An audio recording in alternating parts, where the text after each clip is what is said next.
নমস্কাৰ প্ৰিয় বন্ধু বান্ধৱীসকল, মই শংকৰ আৰু আপোনালোকক স্বাগতম জনাইছোঁ শংকৰ আছাম ইউটিউব চেনেলত।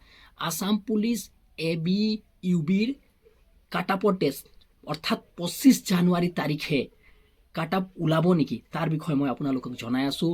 আপুনি যদি আমাৰ ইউটিউব চেনেলৰ প্ৰথমবাৰৰ বাবে আহিছে, ইউটিউব চেনেলটো ছাবস্ক্ৰাইব কৰিব নাপাহৰিব, কিয়নো এনেকুৱা ইনফৰ্মেশ্যন ভিডিঅ' পাই থাকিবৰ কাৰণে।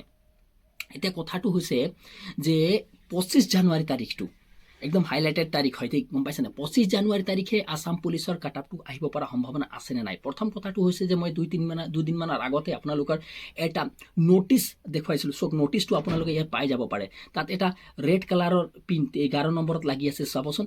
তাত লিখা আছে লখিমপুৰ ডিষ্ট্ৰিক্ট বুলি। তাত লখিমপুৰ ডিষ্ট্ৰিক্টত কি কাৰণে আজিলৈকে মানে আপোনালোকে কাটআপৰ ডেট মানে কাটআপ অহা নাই, সেই কাৰণটো আপোনাক বুজাইছিলোঁ যে 25 তাৰিখলৈকে তাত কি হৈছে ফিজিকেল হৈ আছে। আপোনালোকৰ মনত প্ৰশ্ন হ'ব যে ইমান দিনলৈকে কেলে হৈছে, কিয়নো 3টা ডিষ্ট্ৰিক্ট এক লগত ফিজিকেল হৈ আছে, মাজুলী, লখিমপুৰ আৰু ধেমাজি।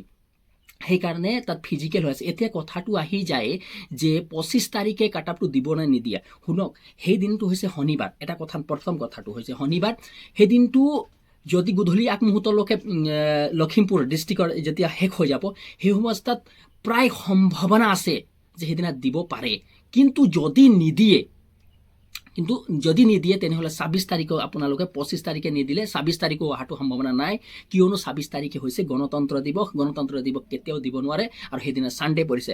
সোমবাৰ, মংগলবাৰ, বুধবাৰ তেতিয়াহ'লে সোম মংগলবাৰলৈকে বৃদ্ধি হৈ যাব পাৰে বা তাতকৈ আগলৈ যাব পাৰে। সেইকাৰণে আপোনালোকে চিন্তা নকৰিব, অতি শীঘ্ৰে বা 25 তাৰিখো হ'ব পাৰে বা 25 তাৰিখৰ পিছত তেওঁলোকে। ধন্যবাদ।